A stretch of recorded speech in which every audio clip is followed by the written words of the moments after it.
I'm at the Jeffco Google Apps landing page, but I don't see a link either in the Service Desk supported or self-supported apps for Google Reader.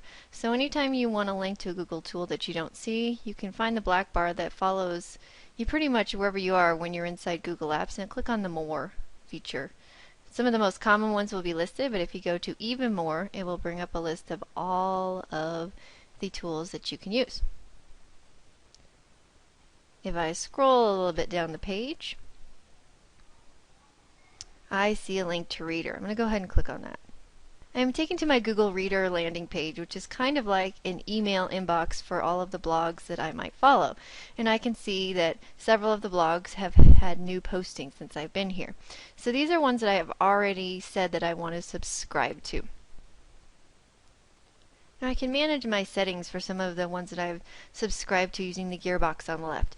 Before I go there, all of my subscriptions are listed over on the right, so if I just wanted to see what was new from the Daring Librarian, I can click on her link and it will pull up the new blog posts. If I want to see everything again, I simply need to click on my home button. I can manage these existing subscriptions using the gearbox over on the right, choosing Reader Settings. One of the tabs across the top is Subscriptions, and I can delete a subscription or rename it right here. I'm going to go ahead and go back to Google Reader and show you how you can add a new blog for you to follow.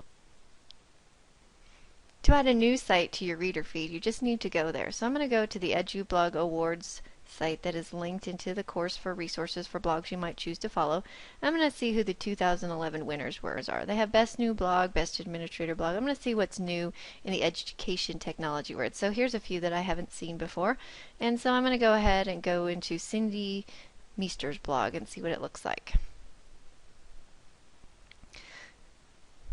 I can scroll through her blog and see some of the recent posts that she's had and see if this is content that I'd like to be delivered into my reader so that I wouldn't have to remember to go check her website periodically. So if I decide I do want to go ahead and follow her, I'm just going to go up and copy the address of the blog up here. Then I'm going to go back into my reader, which is one of the tabs I still have open. I'm going to click the red subscribe button. Just need to paste in the address and click add. And now Cindy Meester's blog appears as one of my subscriptions on the left, and it delivered me right into her site so I can see what she's posted most recently. If I go back to my home screen, she's now one of the ones listed in my list of blogs. So I can see quickly when I go to this site, I can quickly see which of my blogs have new postings, how many they have, and I can quickly scroll through and get a little preview of the content to decide which blog posts that I want to read and spend time digging into a little more deeply. Reader just gives you a nice organized tool to have some of the content that you typically visit on a frequent basis just delivered to you in a nice little concise format here so that you don't have to remember to always go out and see what's new on any of these websites.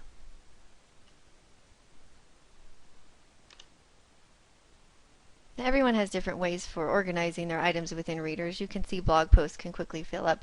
I often will go into my All Items link.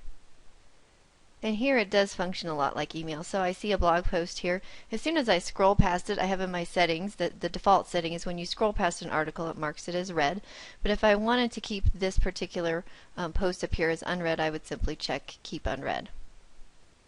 And you will see that option underneath all of the posts that Reader is pulling in. You could email the post to a friend or yourself, you could keep it unread, or you can add tags, but as soon as I scroll past it, it will show as read. As you can see, I do get the full blog post within the item that Reader pulls through. If I did, though, want to see the item on its original website, I just need to click the name of the article, and it will take me out to the website.